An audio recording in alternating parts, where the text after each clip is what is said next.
This is the Speaking of Writers podcast. I'm Steve Richards. The book is Last Twilight in Paris. The author, New York Times bestseller, Pam Jenoff. A Parisian department store, a mysterious necklace, and a woman's quest to unlock a decade-old mystery are at the center of this riveting novel of love and survival from Pam Jenoff. London, 1953. Louise is still adjusting to her post war role as a housewife when she discovers a necklace in a box at a secondhand shop.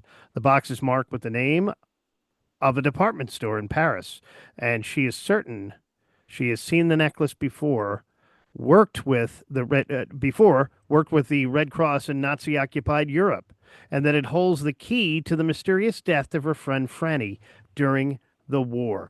Following the trail of clues to Paris, Louise seeks help from her former boss, Ian, with whom she shares a romantic history.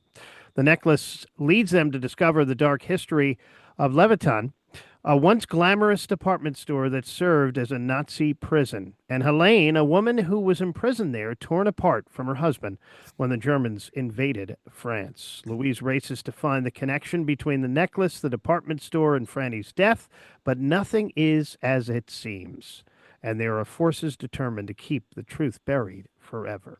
Pam Jenoff is the author of several books of historical fiction, including the New York Times bestsellers The Lost Girls of Paris and The Woman with the Blue Star. She holds a degree in international affairs from George Washington University and a degree in history from Cambridge. And she received her JD from UPenn. Makes her home with her husband and three children near Philadelphia. Happy to have Pam Jenoff join me here on Speaking of Writers. Welcome. Thanks so much for having me and for that warm introduction. Thank you. I know this book was inspired by the true story of Leviton. What else was it inspired by for you?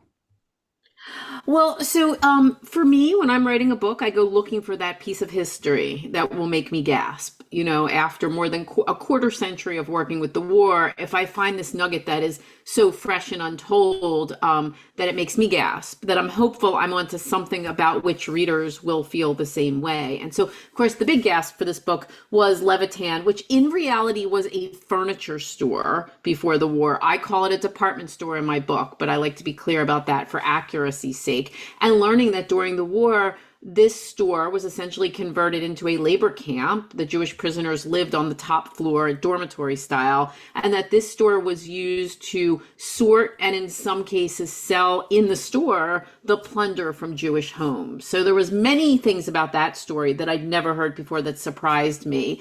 There are other bits of history that I work into the book as well, whether it was the role of the Red Cross or the role of the performer in my book, Franny, who's in fact inspired by Edith Piaf when she went into POW camps ostensibly to perform, but in fact really helped people escape.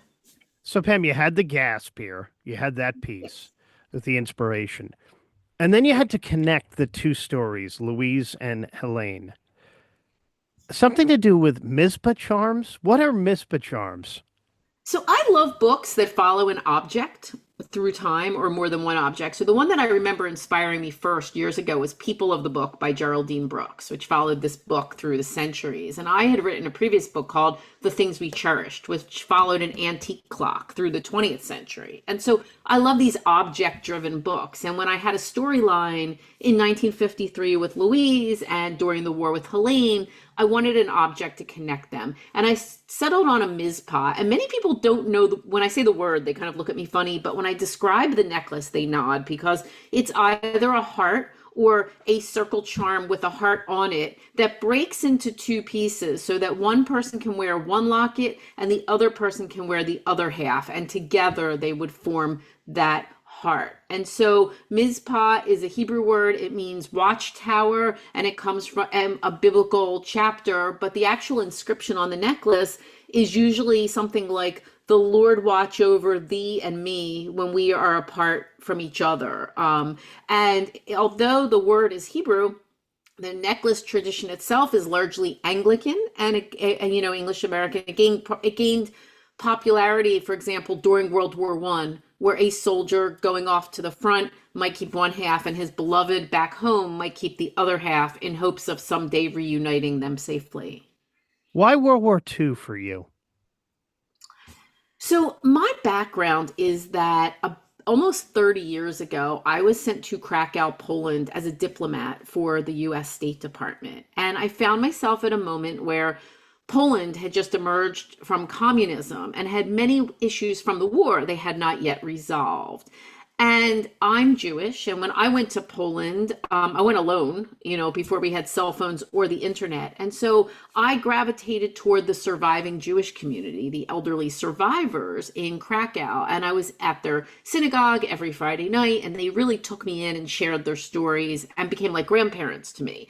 So I did work in Poland on Holocaust issues, and I lived this very rich and rewarding but difficult personal experience for more than 2 years. And I came out of those years just so moved and changed that I've been writing about it ever since.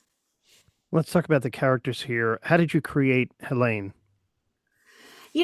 I'm sure with all the writers you talk to, you hear about plotters and pantsers, Hmm. right? So plotters, in case people don't know, are those dear souls who make an outline. They write everything sequentially.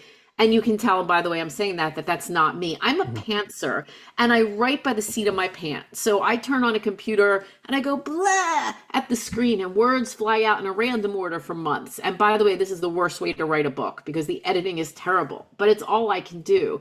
And so when you say sort of like, what would make you create Helene? I don't know because I don't set out to write a specific character.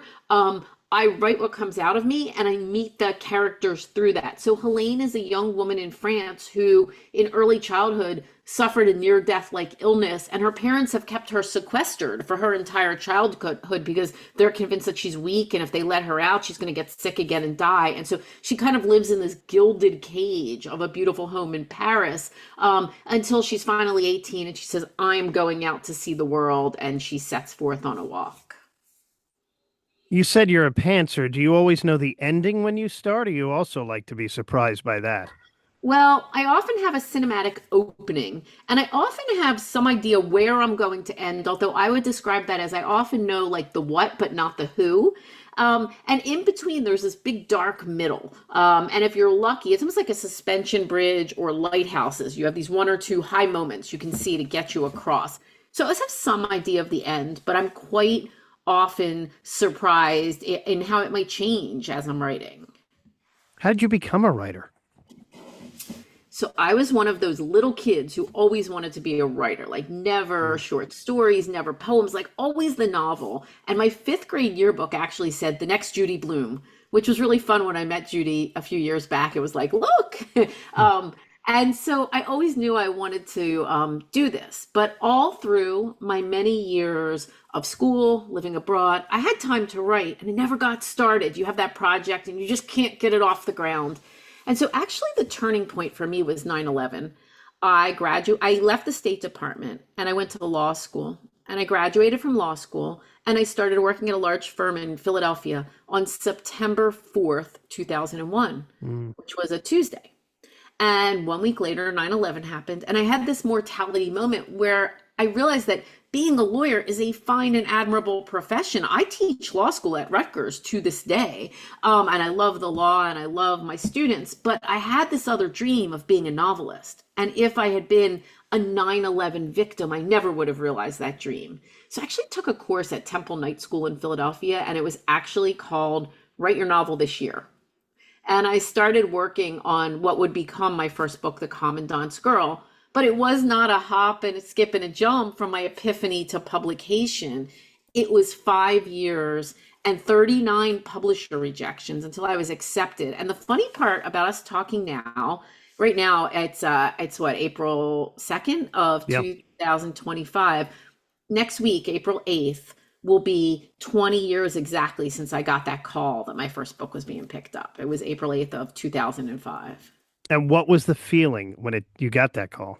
Okay, so I was at the firm and it was a Friday at late Friday afternoon and my phone rang and I could see on the caller ID it was my agent. And I thought, this is odd because we submitted this book 11 months earlier. Nobody's accepted it. So I picked up the phone and I said, are you calling to fire me? Because I had not made this poor guy a dime. I was working on a second book he was going to sell. He said, no, I'm calling to tell you that someone picked up Commandant's Girl. And it turned out one editor who we didn't even know was still looking at it, had it. It come in over through the slush pile, and she Mm, had it for 11 months, and made a small offer for it. And so it was obviously an amazing, life-changing moment. It's just one of those big ones. yeah. Pam, what's the most difficult part about writing for you, and specifically historical fiction? I Well, obviously, there's a lot of tricky things. So one time I was on a panel with two other authors, and they wrote modern fiction. And one of the authors said, I just kind of turn on my computer and start typing. And I was like, what? Because there's actually this whole other job for historical fiction, right? And it's the research piece of it, which I love. I'm a Mm. historian, but there's really a bunch of questions. We don't have time to go into all of them today. It's how do you do that research, which I love. There's how do you weave research into a story so you don't get a big dump of information that stops the plot just because I thought it was interesting. And of course, the famous question of how do you not mess up the research? Because no matter how good, I don't think I'm good, but no matter how good I might think I am, in 100,000 words, there's inevitably going to be some kind of mistake. It's like when Game of Thrones left the Poland Springs water bottle in the shot. Is there a person who made an impact on your reading life? A teacher, parent, librarian?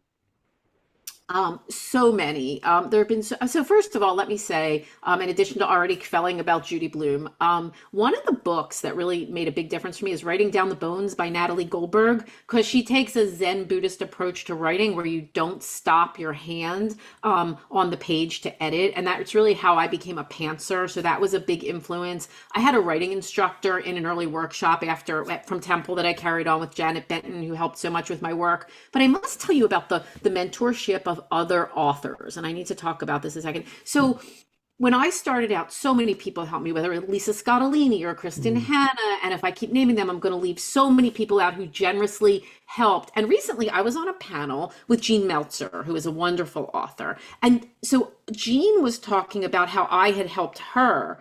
And so these other authors helped me, and then I helped Jean, and she was now paying it forward to other writers. And there's this wonderful concept in Hebrew called lador vador, from generation to generation. And I realized that's exactly what this moment is these writers who kindly help out others.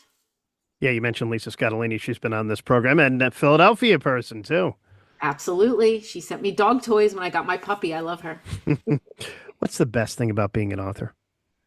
The best thing about being an author is the connections that have formed over the years. So even before COVID, right? Because I've been doing this for 20 years now. I've had these sustained connections with readers who become family, become friends, and friends who become family. And we have this whole network of connections with people that we have grown up together over the years. And what was amazing was when the pandemic happened, it allowed us just to pivot so quickly and be able to all build this network together. And now that we're back out on the road, it is a spectacularly joyous thing to be able to get back out there and see reader friends. And I will tell you that when someone makes a kind comment or someone sends me a kind email, the next time I wake up at 5 in the morning and start to do this, I'm going to remember that, because being a writer is a leap of faith. You work on this thing for X years, hoping someone will want to read it. And that support from reader friends really is what sustains us.